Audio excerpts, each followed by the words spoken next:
paradigmas que eram já impostos na sociedade estão começando a ser discutidos, entendeu? Por exemplo, o impacto dessas grandes instituições globais, a OMS, por exemplo. Eu acho que a gente, por estar nesse mundo onde está todo mundo se falando, esse poder que eles tinham, essa referência de ser eu sou a Organização Mundial da Saúde, eu controlo a saúde no mundo.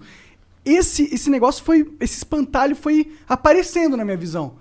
Porque com a internet, a tecnologia, a gente viu que nem a OMS no começo sabia lidar com a parada. Eles falaram que tinha que usar máscara, aí depois eles falaram que máscara não funcionava. Aí depois voltaram atrás e falaram que máscara funcionava.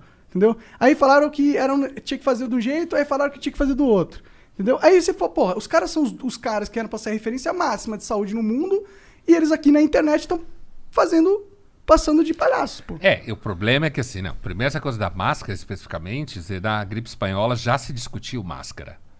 Então, o fato é que a gente normalmente não aprende muito coisa com a história.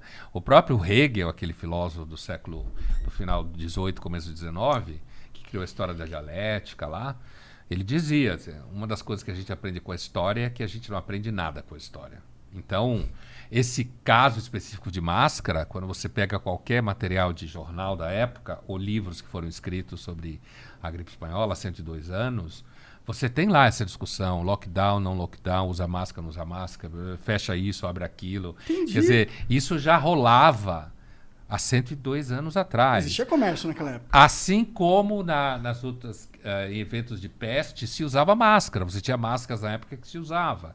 Então esse é um tema que já circula na história das pestes. Agora, sobre essa coisa do critério que você fala, Monark, é uma coisa interessante e bastante séria, que é o seguinte. Na verdade, a gente vai num processo de crítica dos paradigmas, que nem você falou, no caso da OMS é o paradigma institucional, né?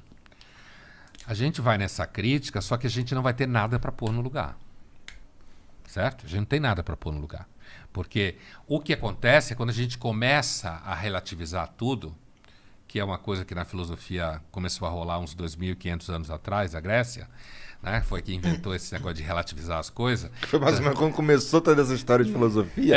Mais ou menos, né? Mais uns 2.500 anos atrás, que começou a questionar, eles não usavam a expressão relativizar, mas essa coisa de dizer que a verdade depende do ponto de vista de cada um, a democracia era corrupta em Atenas, tinha gente que fazia conspiração, roubava no voto, tinha fraude, toda essa conversa que a gente tem hoje, há 2.500 anos atrás, já aparecia em Atenas, né?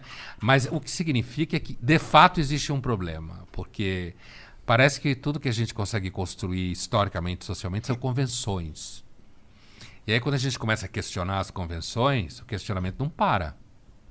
Não para, entende? Assim, a OMS cai por terra, eu entendo o que você fala, apesar de que a ciência continua dependendo de um certo grau de institucionalização.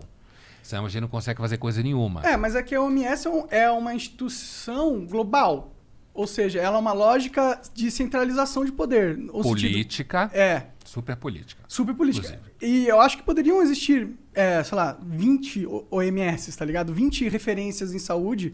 E aí cada uma com o seu valor institucional. Eu tenho medo, não, eu fico com o pé atrás, eu acho que é uma pegadinha política esses órgãos institucionais globais, entendeu? Tipo ONU, OMS, esse negócio que ninguém controla e o mundo inteiro controla. Tipo, eu não acho que essas são instituições democráticas, entendeu? Eu não acho que elas realmente estão pensando no mundo pro melhor do mundo. Eu vejo elas como instituições que foram totalmente sequestradas por poderes muito maiores do que os nossos, e elas seguem a cartilha da convenção dos poderosos, entendeu? Eles não seguem um rigor de, tipo, prezar pela humanidade, o certo é o certo, e a gente tem... Não, porque... E o que prova isso? As atitudes dele. Tipo, se você tem esse rigor pela humanidade, você não é um órgão corrompido, você não fica, tipo... Você não se põe como órgão de sabedoria de todos e fala que não é pra usar máscara, sendo que a convenção de 100 anos atrás é que tinha que usar máscara, tá ligado? Na verdade, é que a gente não sabe o que é certo exatamente, né? Não que sabe. eu parto de outro pressuposto. Eu acho que a humanidade sempre é corrupta e a gente não sabe com certeza o que é certo. A gente tem alguns momentos que é claro o que é certo, e alguns momentos em certos grupos que parece que é o certo. Esses órgãos multilaterais, tipo ONU, Organização Pan-Americana de Saúde, a OPAS, Unicef, esse barato todo a partir da ONU surgiu depois da Segunda Guerra Mundial, né?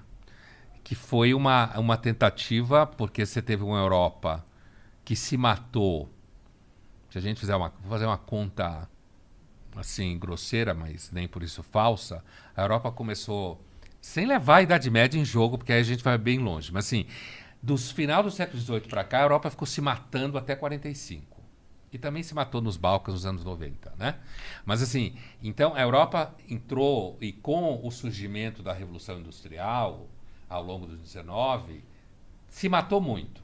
Muita violência que acabou na Primeira e na Segunda Guerra Mundial, com a gripe espanhola no final da Primeira Guerra Mundial. Então, esses órgãos multilaterais, eles têm o objetivo de meio que institucionalizar conflitos. A política é sempre ruim, mas sem ela é pior. Então, eu entendo o que você fala. Então, seria melhor, por exemplo, ter órgãos locais. O problema é como partir da ideia para a realização das coisas. Na vida real, é tudo sempre pior do que tem na ideia. Tipo, pensar em favor da humanidade. Isso não é muito claro. Sim, com certeza. No plano da ideia, é claro. Claro, mas no plano da realização não é muito claro. Você teria que ser Deus, né? Pra saber realmente o caminho certo para a humanidade. É né? o que o Descartes fala. Só Deus não precisa de método. Por isso que... É isso aí. Exatamente. Por isso que eu acho perigoso você se colocar num patamar de Deus. Num patamar